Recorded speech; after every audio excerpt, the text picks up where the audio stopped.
Good morning, children. Today we are going to study the crisis of the empire and the later Mughals. तो letter Mughals के सामने क्या problems आई और उनके समय में स्टेट एम्पायर किस तरीके से डिस्ट्रॉय हुआ है, हम उसके बारे में बात करेंगे। In chapter 4 you saw how the Mughal empire reached the height of its success and started facing a variety of crisis towards the closing years of the 17th century. 17th century के end की तरफ जब ये state बढ़े हैं तो किस तरीके से प्रॉब्लम्स के साथ में ये कम और कम पावरफुल होते चले गए। These were caused by a number of factors, इसमें बहुत सारे फैक्टर्स थे। Emperor Aurangzeb had depleted the military and financial resources of his empire by fighting a long war in the Deccan. Deccan में दक्षिण में मराठों के साथ और दूसरे लोगों के साथ में लड़ाई करते करते औरंगजेब ने क्या किया था, अपनी आर्मी को और अपने फाइनेंशियल रिसोर्सेज दोनों को डिप्लीट कर दिया था। डिप्लीट मीन्स होता है बर्बाद कर देना या बहुत ही कमजोर कर देना। अब उसका नतीजा क्या हुआ, इस नतीजे को जानने के लिए हम आज फिर एक ऑथर की बात को पढ़ेंगे जो कि उस समय मौजूद था। He was a contemporary author. Let us go directly to that author. This author has given the heading rich harvest and empty coffers. Harvest आप सभी जानते हैं फसलों को कहते हैं, तो रिच हार्वेस्ट यानी कि फसल बहुत होती थी। मीन्स वहाँ पर जो एरिया था, दोआब का एरिया था और आपका जो लैंड था वहाँ से बहुत अच्छा प्रोड्यूस होता था। लेकिन उसके बाद भी एम्प्टी कॉफर्स, कॉफर कहते हैं चेस्ट को, बॉक्स को, और ख़ास तौर से जो आपके घरों में अनाज को स्टोर करने के लिए बड़े बड़े कंटेनर्स होते हैं, दे आर कॉल्ड कॉफर्स। तो यहाँ पर दोनों ही सेंस हैं कि फसलें अच्छी होने के बावजूद भी कॉफर्स में, खलिहानों में जो रखे बर्तन थे उनमें अनाज नहीं जा रहा था, वो खाली थे। और दूसरा सेंस इस लाइन का हमारा ये हो जाएगा कि earning was good but they had nothing in saving. क्यों नहीं था सेविंग में? क्योंकि because Aurangzeb and other Mughals were fighting long battles, लंबे समय तक इनके युद्ध चलते रहते थे। और जब भी बैटल होता है, युद्ध होता है, लड़ाइयाँ होती हैं, तो उसमें जन और धन दोनों की ही बर्बादी होती ही होती है।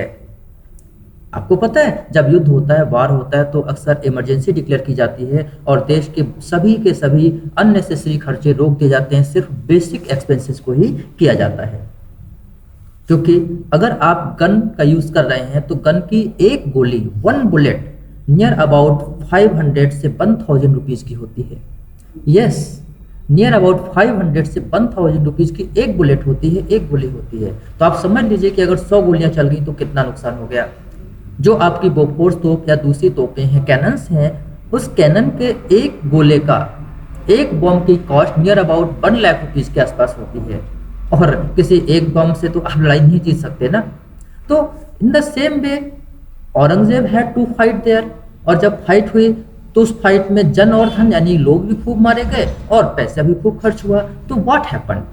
The following is a contemporary writer's account of the financial bankruptcy of the empire. Financial bankruptcy, financial means होता है आर्थिक, पैसे से संबंधित, और बैंक्रप्सी होती है दिवालिया होना। दिवालिया क्या टर्म होता है कि जब कोई व्यक्ति कह देता है कि हमारे पास अब कुछ भी नहीं है, आई हैव नथिंग, तो सरकार उसको कहती है दिवालिया हो गया है। अब इस व्यक्ति की कोई भी सोशल लाइबिलिटी नहीं है, इसको कोई इंपॉर्टेंस नहीं दिया जाएगा, उससे वोट देने का अधिकार छीन रहता है, वो कहीं नौकरी नहीं कर सकता गवर्नमेंट में, किसी तरह की वो परचेज या सेल नहीं कर सकता है। तो बैंक्रप्सी हो गई है। Now the great lords are helpless and impoverished. बड़े बड़े जो लॉर्ड्स हैं वो हेल्पलेस, असहाय हैं, इम्पॉवरिश्ड मीन्स गरीब हो गए हैं। Their peasants raise 2 crops a year. जो उनके पेजेंट्स हैं, किसान हैं, वो एक साल में 2 फसलें पैदा करते हैं। But their lords see nothing of either and their agents on the spot are virtual prisoners in the peasants' hands, like a peasant kept in his creditors house until he can pay his debt. सरकार के लोग भी वहां पर हैं लेकिन वो कुछ नहीं देखते हैं। क्यों? There agents on the spot are virtual prisoners in the peasants hands. Peasants के हाथों में वर्चुअल प्रिजनर हैं, like a peasant kept in his creditors house until he can pay his debt. जैसे किसान को अपने कर्जदाता के घर में कैद कर दिया जाता है और जब तक वो कर्ज नहीं अदा करेगा तब तक उसको छोड़ा नहीं जाएगा। उसी तरीके से जो एजेंट्स हैं वो भी प्रिजनर हो गए हैं, क्योंकि किसानों के पास कुछ है ही नहीं, और जब है नहीं तो फिर वो करेंगे क्या।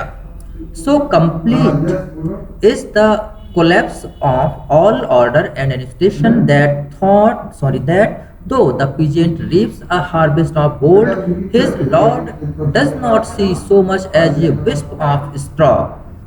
किसान सोने की फसलें उगा रहा है, मीन्स बहुत ही अच्छा ग्रो है, लेकिन उसका स्वामी उसको तिनके से ज्यादा कुछ नहीं समझता, मीन्स उसको कोई इंपॉर्टेंस नहीं देता है। How then can the lord keep the armed force he should. फिर जब उसके पास कमाई ही नहीं है तो फिर वो किस तरीके से अपनी सेना को रखेगा। हाउ कैन ही पे the soldiers who should go before him when he goes out. और वो अपने सोल्जर्स को कैसे साथ रखेगा जिनको अपने साथ रखता था।